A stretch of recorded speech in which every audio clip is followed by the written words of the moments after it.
The Igbos have a proverb. They say that when you find a pregnant goat, or any goat for that matter, dead in the yam barn, it did not die of hunger. You need me to repeat that? Don't worry. When you find a goat dead in the yam barn, you know those yam barn that you build with bamboo and you see plenty of yam decorating the walls? That goat did not die of hunger. Something else killed him. We are not poor. When we were starting this interview, you asked a question about Nigeria. Something led me to describe this country to you. Ours is a rich land. Our soils are good enough to produce everything we need to eat, drink, anything we want for sustenance and good lives. It's already in our soil. We are poor by design because those who ruin this country and who are ruining the Nigerian victims, their hold on power is strengthened by the poverty of the people. A poor man's mind, an hungry man's mind is focused on survival. He's thinking about what to eat. He's thinking about what to drink. He's thinking about how to pay his house rent if he has a house. He's thinking of where to sleep if he's only walking the streets. He's thinking about his security. She's thinking, how do I sleep tonight without getting raped where I'm going to have to manage to sleep? She's thinking, how do I feed my children? The Nigerian is deliberately made to focus on survival so that he does not begin to query the simple suggestions they give him in place of answer. A man who is dependent on the grace of his political master to eat is not likely to query the wisdom of the political master who tells him that his neighbor and best friend is his enemy. So, you find that the Nigerian state deliberately weaponized poverty against its people. Even if you look at the palliative system, it gives you an idea of the weaponization of poverty that is endemic in Nigeria. You're going around, you'll be seeing several videos of palliatives being shared. Nigerians reduced to animals.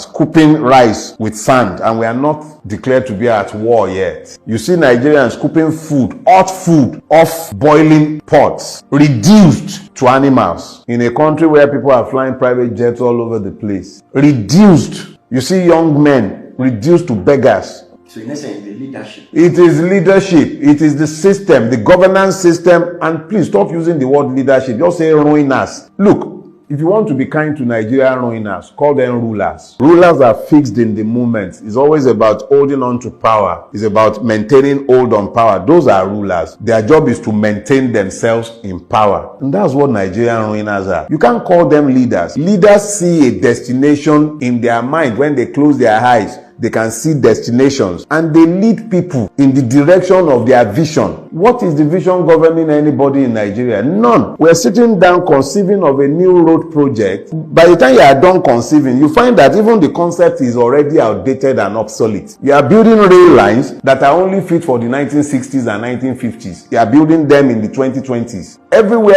else in the world, when they are conceiving rail lines, they are thinking of something futuristic that will take you from point A to point B in record time, and then they crow about it. The complete lack of vision, the lack of ambition that governs Nigeria is there for everybody to see. In fact, it's even a good thing that you mentioned it. In Do Not Die in Their War, there is a chapter there, Aremu the Lion Cub. If you read that chapter, you will find the story I told of Obasanjo Presidential Library, where Obasanjo was gifted a lion cub and he built an enclosure for the lion. So a lion is being kept in an enclosure that cannot or should not even be the space to hold a dog. And that lion cannot even be taken for walks. It looked like a emaciated boar bull the first sight I heard of it. That is the kind of vision governing Nigeria. They can't see beyond the minute. And that's the man, give it to him. Obasanjo remains the best of the lot that has governed this country. And yet, the very best of the lot that has governed Nigeria, the extent of his vision when he was given a lion cub was to build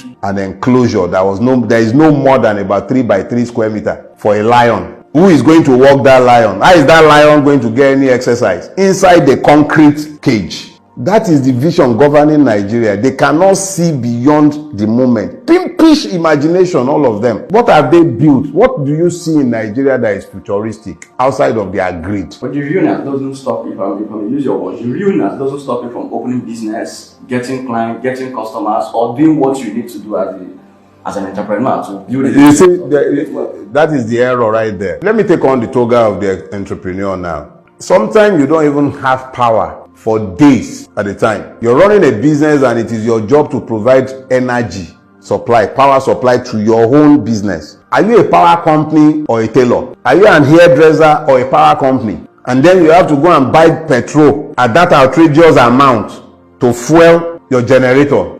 Am I a power company? Is that not part of what the government should do?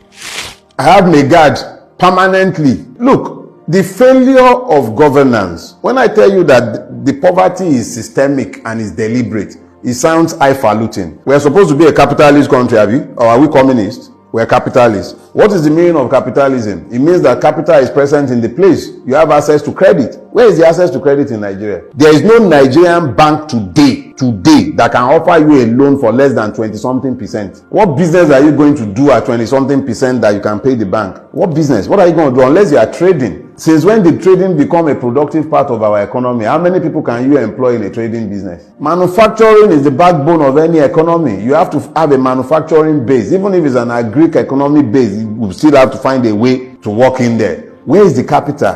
Where is power? Where are the infrastructures? Where are they? Well, in the same system, we have those that made it, that created wealth. What kind of wealth are they creating? Gambling, Bet Niger, Screw Niger, Gamble Niger. Successful entrepreneurs. Like which one?